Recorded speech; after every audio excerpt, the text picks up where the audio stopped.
Hey YouTube, welcome to Super Lorcana World. It is your one-stop shop for everything Lorcana. And this video is something that I take to heart. This is a very important topic for me. Investing.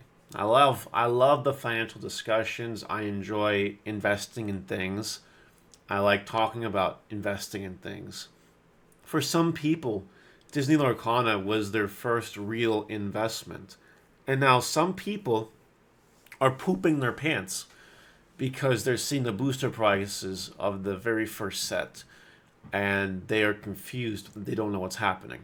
So, I'm going to explain to you exactly what's happening and what you should do and what you should expect moving forward. And if you guys like this content, please let me know in the comments and, of course, like and subscribe.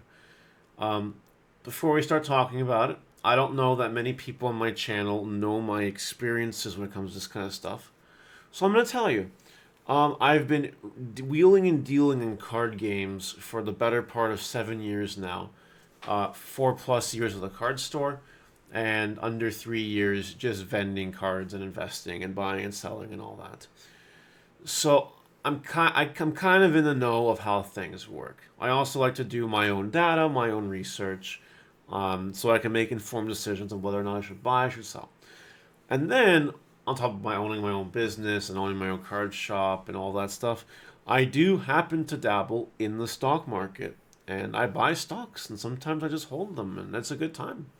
So, I have some experience. I'm not the most experienced person in the world, but I'm definitely up there. And it's been important to me that I make good financial decisions because I've put a lot of money into card games. So it's nice to know that I'm still staying afloat and that I'm doing okay. So you guys can know by that that I'm probably okay. I'm doing a little bit all right, probably. So, what's going on?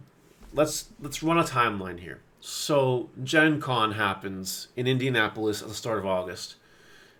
Not everyone can get a booster box of Lorcana, but the people that do get them at MSRP, which is $142 US. No more boxes appeared. People started buying secondary market for ridiculous prices, 300s, 400s, and all that. Even more at some places. And then the official day came out when the set was released, which, if we look at a calendar here, was right here, the 18th for small game stores. And while there were some heroes out there, like myself, who sold the product at MSRP, there were a lot of shady characters, a lot of unfortunate souls that decided to take advantage of people and sell for either more than MSRP or way more than MSRP. Then we also had what's known as the scalpers, as some people like to call them. These people bought these boxes in like the $200 range and tried to flip them online for the 3s and the 4s. Or these are people that had the intention of keeping their booster boxes sealed forever. All right, well, whatever. And now we can go back 90. We can even go 6 months here. We can look at it, right? So people were buying pre-sales, whatever. This is July. This is August.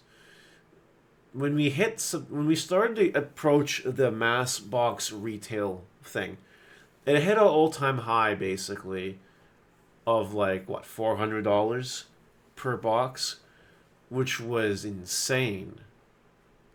Dumb, even.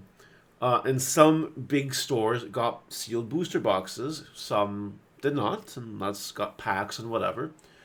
And slowly, the booster box prices started to drop a little bit. A little bit. Nothing crazy, a little bit. And then they kind of wiggle back up. And then nothing really happened until there was a push. Another push of product came. And it caused the booster box prices of the first set to fall. Fast forward to the rise of the Floodborn coming out, and booster boxes are roughly at $240. Now, this did last for a little bit, of course, and people were thinking that was a good deal, buying booster boxes, whatever, and that's fine. But now we fast forward to today, and we are now at $151 plus shipping. We at TCG Player almost selling booster boxes at MSRP, almost. Because remember, if you bought from an online store that was selling for MSRP, odds are you're probably paying for shipping too.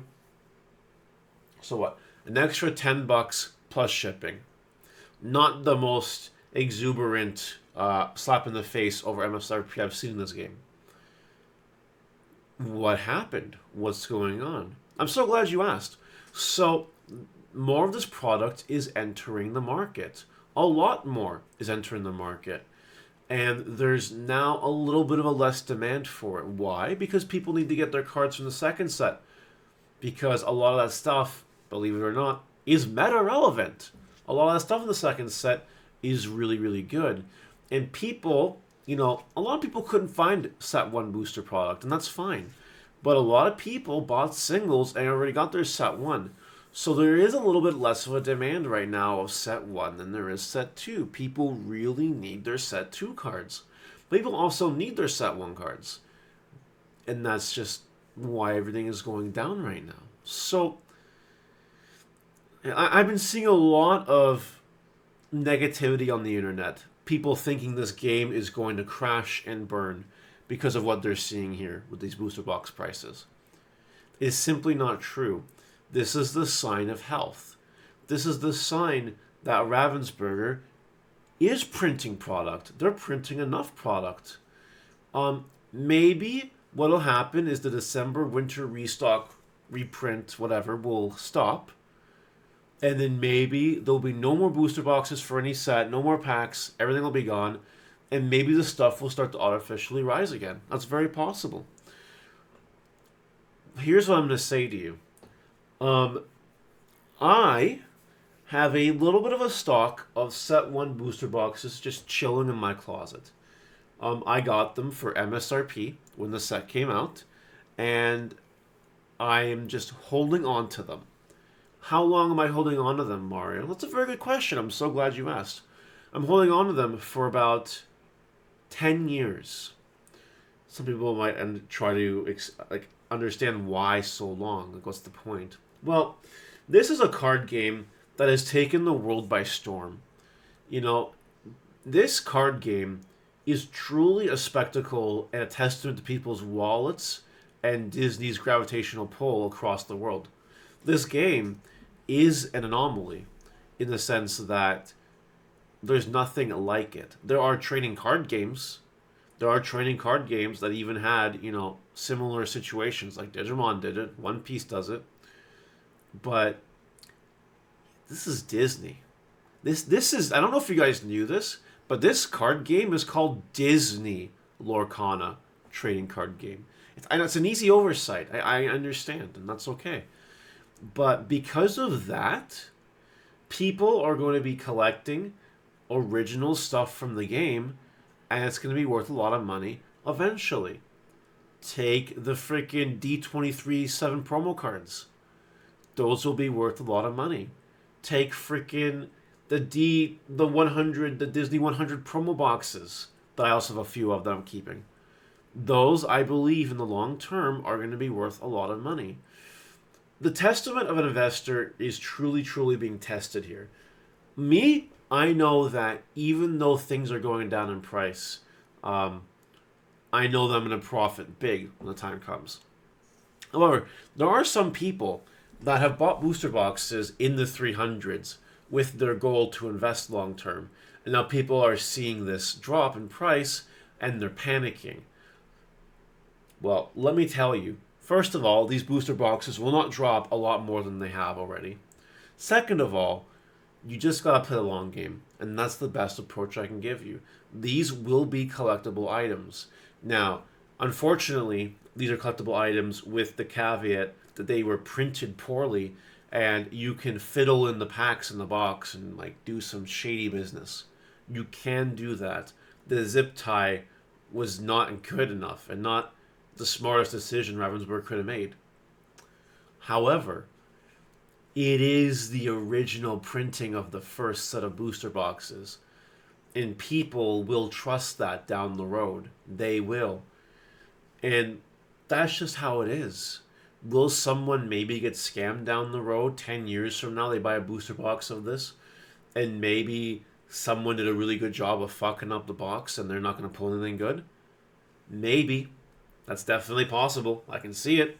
That's already kind of happened. But, at the end of the day, it's about the collector. It's about people want this because they want to own a piece of history. So, the important part of this video is while everything's going down right now, do not panic. Do not just fire sell your stuff away. The world is not burning and your collectible asset is not going anywhere. You need to give it the appropriate amount of time for it to garner, collect its age, collect and mature. And then one day you'll be left with something truly expensive. And then when you are left with that, you're going to be happy 10 years down the road that you stuck with it. And then if you want to sell at that point in time, you do it. I can't predict what price these booster boxes will be at in 10 years. I don't have that answer. I don't have the magic ball with the numbers. Otherwise, I would not be making card game content. I'd be on the stock market. And that's all I'd be doing is the stock market. I don't have that magic ball of foresight. But what I can tell you is it will be a much higher number than right now. And a much higher number than $300. What that's going to look like, I don't know. Will Lorcana still be big in 10 years? Probably. Will things remain the same? I don't know. Do I see myself making Lorcana content in 10 years? I have no idea. Do we see ourselves playing competitive Lorcana in 10 years? I think we will. I don't think this game's going anywhere. I think this game has what it takes with a proper printing cycle to keep people involved. So yeah. Even if this game crashes and burns, you're not, if you bought boxes at MSRP, you'll be fine. But I don't see this game crashing and burning. I see this game living a long time, and that will truly affect the value of the game. Yeah, that's all I got. Do not panic. Do not be afraid. The world is not ending. Everything will be fine, I promise.